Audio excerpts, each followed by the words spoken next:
Hi there, in this video we will go through some basic boxing skill or way to throw a punch, so hang in there.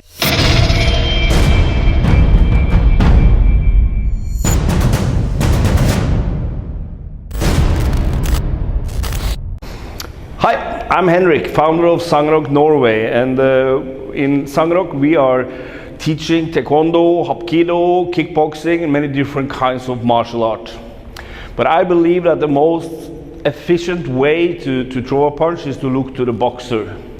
And we can also find the same basic in the way the boxer is throwing the punch as we do in the more traditional way where we are doing like this. It has many similarities, but also different. This is just some few points. If you want to see the whole video, please visit our education portal, Sangrok.no. First, when I'm going to throw a punch, I should know how I'm standing, because I want to stand in a way that I can defend myself and also be able to use the whole body into that punch I am throwing. So a good way to check out this is to think, how do you like to stand on a skateboard or a snowboard? In my case, I like to have the left leg in front. I feel most comfortable then.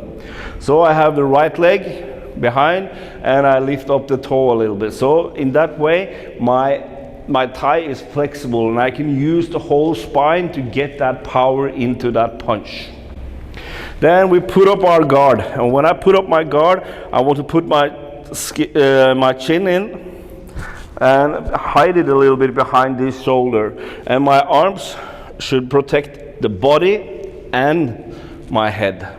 So then it's important not to stand like this like you're flying, because you will be open and it's also difficult to throw a punch from this position. So keep the elbow next to your body and the hands up. Now you will see the similarity between the traditional Taekwondo or Karate punch and the straight left punch is very much the same. I like to tell my students, think that you have like a small tunnel, that you're going to have your arms inside of that tunnel without your elbow meeting the walls of the tunnel. And to do that, I have to throw this punch straight forward, so I'm not tilting my elbow, and exactly when I hit, I turn and twist. So then I get that fine straight line and I let my body follow through the whole punch. Another thing with punching like this is then you will hit with these two knuckles and not the small knuckles, because that will ruin your hands if you don't have a glove on. And if you're thinking self-defense, if I ruin my hand, I have one weapon less. So with that first punch I throw, it's almost starting in my toe. I'm pushing all the way up and twisting my hip. And in the exact moment when I'm hitting, I'm twisting. This will also make almost like an explosion. I will get more force into my punch. And now my body is turned this way. So up, up, up, up, and twist. Now also this shoulder is protecting my head, and this is protecting my head. So that is the first punch. In more traditional way of fighting, when we do Taekwondo, sometimes we're standing on the side like this. Then it's difficult for me to use this arm. To use this arm, then I have to take a step out. And that's okay if I'm lying here in a long range, but if I'm going to use this arm to have this cross punch, I need to have my hip with me. So I need to think of two lines here. I'm from Norway, so I'm used to doing the cross-country ski, and I think of the cross-country track, that I have one foot in each track. Because now, after throwing this punch, this is the dynamite. I want to rotate my body around the spine and twist in, so I get that explosion from the last one.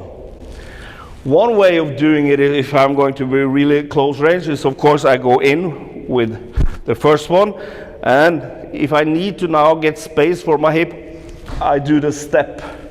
But I need to get the hip into that punch. So, how can I say it? The most important part of the body, I think, when you're throwing the punches is your spine and your hip. Otherwise, it is just this muscle and the chest muscle that is pulling out or giving out the punches, and that is not force enough. You need to involve the whole body, twist the whole body, and get that hip and spine into that next punch. Then we're talking dynamite in your punch. So if you're a beginner, just start finding that nice position, throw that punch in a straight line, twist, feel the whole body connecting, and you get the next one. And of course then back to your guard. This is your safe house. You should try to be here as much as possible. So if you're practicing by yourself, you're home and you're doing some shadow boxing, please check, did I use my whole body? Was the spine involved? Did I use the hip? And if that is, you check, you're on the right track. Then you can go further and you can start to have more combinations. So now if I go in and I go with this, it will maybe be natural with a hook, but maybe the opponent is too far away. Okay, I do a step, but I still have the spine ready for that punch. So now my chest is this way, so maybe it's natural now that it comes another hook or another straight right. That's up to you, but feel how the body is moving. Don't think of it like technique 1, technique 2, technique 3. Think of it as a wave coming over the sea. And if it is Taekwondo or Hapkido or Karate or boxing, I can name all the martial art now. If it doesn't feel natural for your body, you're probably doing something wrong. So always look for that natural and good movement, because then it is probably right. If you found this interesting, please leave a comment. Don't forget to subscribe to my channel and keep on punching. Thank you so much.